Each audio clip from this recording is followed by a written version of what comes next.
El tema que vamos a tratar son los dogmas marianos dentro de la doctrina cristiana de la Iglesia. Doctrina que a nosotros nos alumbra porque está fundamentada en la revelación, se apoya en la tradición y al mismo tiempo es explicada dentro del magisterio de los papas, los pontífices, los obispos, que hablan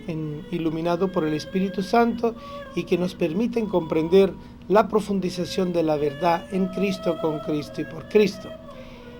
Los dogmas marianos son 4. Por dogma entendemos toda verdad revelada y afirmada por la Santa Madre Iglesia y que a lo largo de la historia de la Iglesia se han ido aclarando para que nosotros los cristianos podamos siempre mantenernos en la misma unidad de la fe con la unidad de la doctrina, de manera tal que nuestro culto, nuestra celebración y nuestra actuación tengan siempre el mismo sentido y la misma manera de comprender la verdad que Cristo nos ha dado y que ha sido transferida a través de los apóstoles a lo largo de toda la historia de la Iglesia a las distintas iglesias locales y a toda la Iglesia universal. El primer dogma mariano que fue aprobado fue en el Concilio de Éfeso el dogma de María, Madre de Dios, la Theotokos, la Madre de Dios, la Virgen parturiente, la que ha parido a Dios, la que ha generado a Dios. Este dogma viene a ayudar a aclarar toda una discusión que en esa época se estaba realizando a causa de distintos errores, de distintas corrientes que buscaban de hacer comprender cuál era la verdadera naturaleza de Cristo. Habían algunos que afirmaban que la naturaleza de Cristo es eminentemente divina, Cristo es el Hijo de Dios. Otros afirmaban que era una naturaleza eminentemente humana, un hombre que históricamente nació, vivió, murió, pero que fue llenado por el Espíritu Santo en el bautismo del río Jordán, y que a partir de allí recibe una misión y realiza una misión en nombre de Dios, y que es resucitado por el poder de Dios. Ambas corrientes realmente no hacían comprender la perfecta doctrina sobre el Hijo de Dios, porque Jesús es una sola persona con naturaleza humana y naturaleza divina, y esa unión que se realiza en él entre el ser divino y el ser humano es una obra de Dios en el sentido que por obra de Dios y por el Espíritu Santo se realiza la perfecta coincidencia del ser humano y del ser divino en la misma persona con nombre de Jesús de Nazaret, Jesucristo. Por eso entonces, al reafirmar que María es la Madre de Dios, se está buscando de responder a ambas cuestiones, porque por ser la madre natural de Jesús, ella garantizaba la naturaleza humana de Jesús, carne de la carne de María, sangre de la sangre de María. Pero al mismo tiempo, el misterio de la Anunciación encerraba todo el secreto de la naturaleza divina que se había manifestado en el ser de María y que se había plasmado en el ser de María, y se había dado el misterio de la encarnación del Verbo de Dios en María. Y por eso la misma Anunciación, aclarándose el misterio de la encarnación, permitía comprender que Jesús tenía un origen al mismo tiempo divino. Por lo tanto, la Iglesia, al profesar a María como Madre de Dios, está diciendo al mismo tiempo que Jesús es el Hijo de Dios verdadero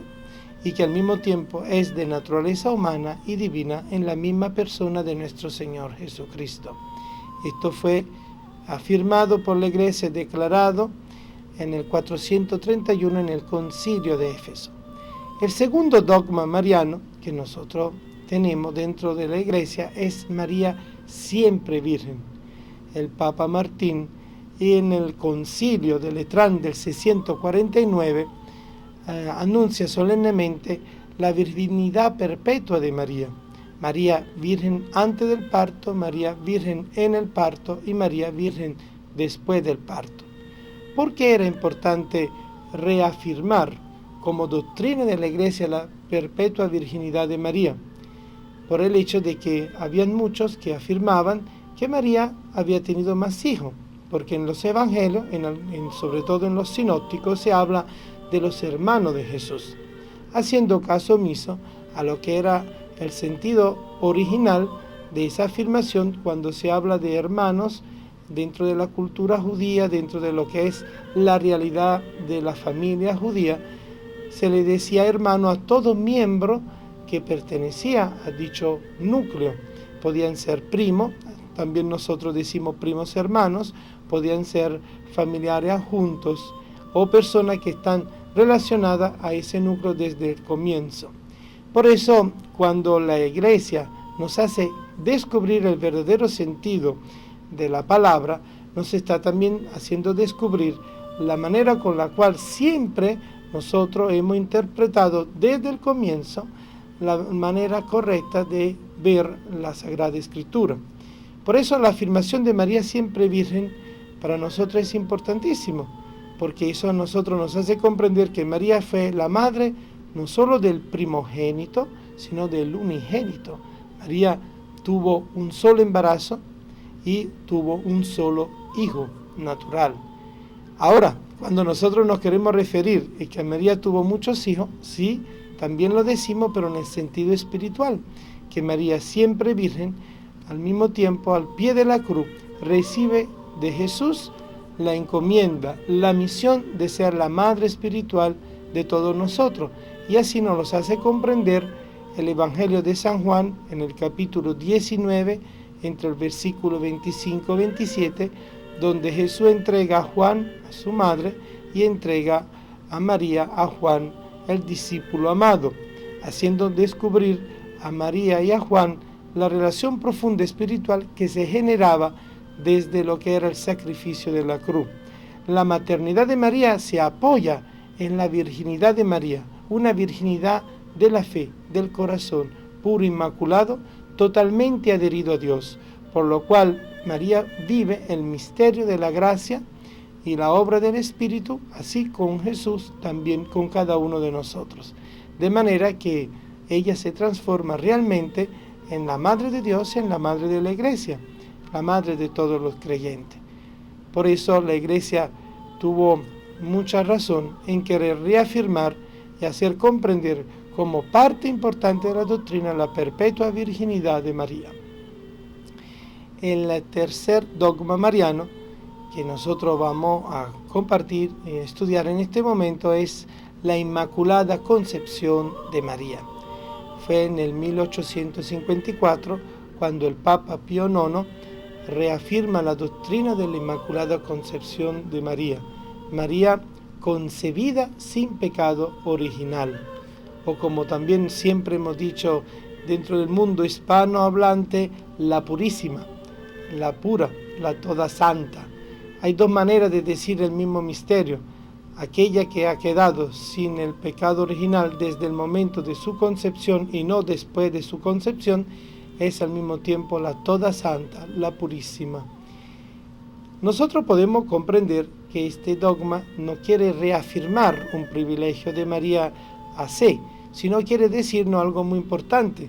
que María, por los mismos méritos de Jesús Redentor, es redimida desde el momento de su concepción. Entonces ahí viene un poco el discurso de antes el huevo o la gallina. Es un discurso milenario, pero en el caso de Jesús es diferente, porque la obra redentora es algo que está fuera del tiempo, ocurre en un momento histórico, pero su trascendencia abarca antes y después todo lo que es la historia de la salvación. Si no fuese así, nosotros no podríamos entender cómo es que los patriarcas, tipo Abraham, David y todos los profetas y todos los personajes de la historia de la salvación del Antiguo Testamento también hacen parte de los elegidos que en este momento están celebrando con Jesús la gloria del cielo y de la resurrección. Es por esa misma razón que Jesús logra redimir y rescatar a todo el pueblo de Israel que había permanecido fiel y justo a lo largo del tiempo de las promesas hasta la realización con su llegada.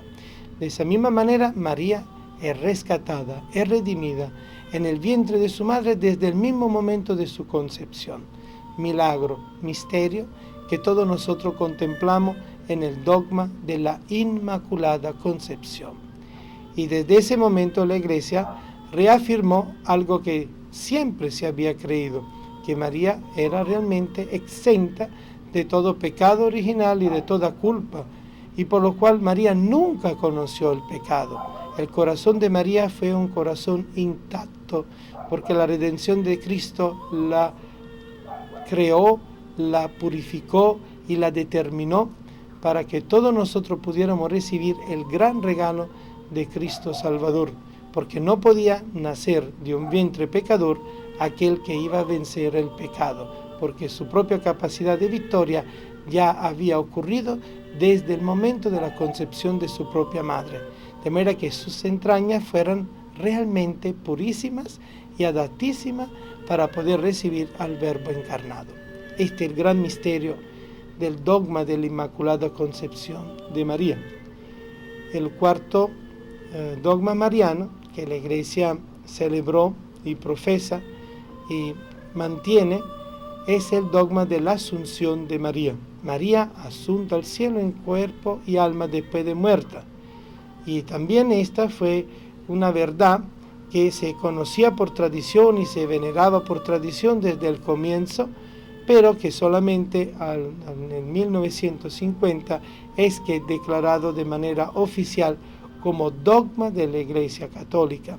María asunta a los cielos por los mismos méritos de Cristo y también por la respuesta santificada que María dio a lo largo de toda su vida, dando testimonio de ser una auténtica mujer unida a Cristo y unida al misterio que Dios le había encomendado desde el comienzo.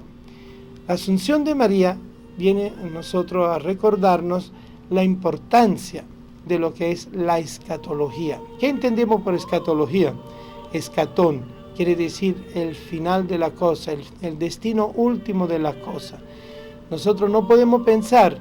que la victoria de Cristo es solo para nosotros recibir la gracia del bautismo, el don de la fe, el don de la esperanza, el don de la caridad, sino es también porque nosotros, regenerados en Cristo, con Cristo y por Cristo, en su sangre, en el bautismo, podamos llegar a ser santos como nuestro Dios es santo, como nuestro Padre es santo.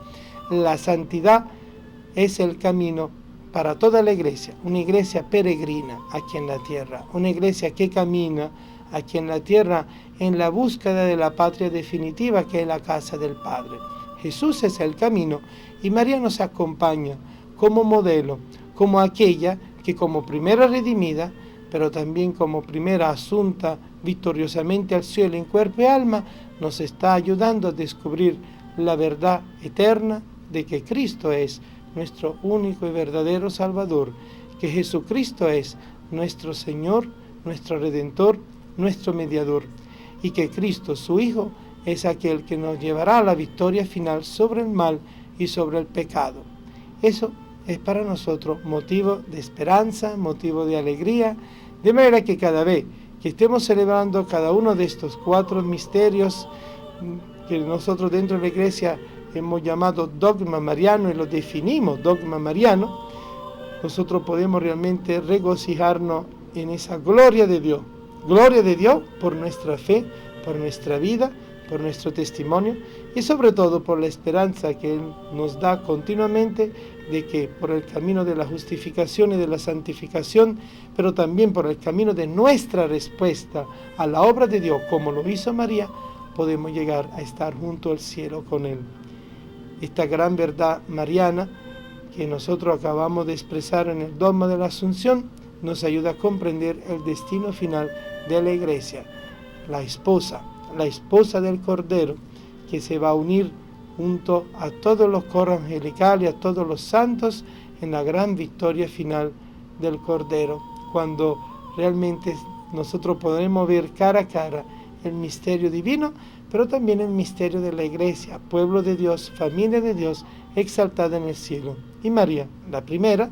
la que ha abierto el camino después de Cristo, es la que nos ayuda a comprender estos misterios, porque en la medida que aclaramos la obra de Dios en María, en esa misma medida lo descubrimos dentro de la Iglesia y en nuestra propia vida.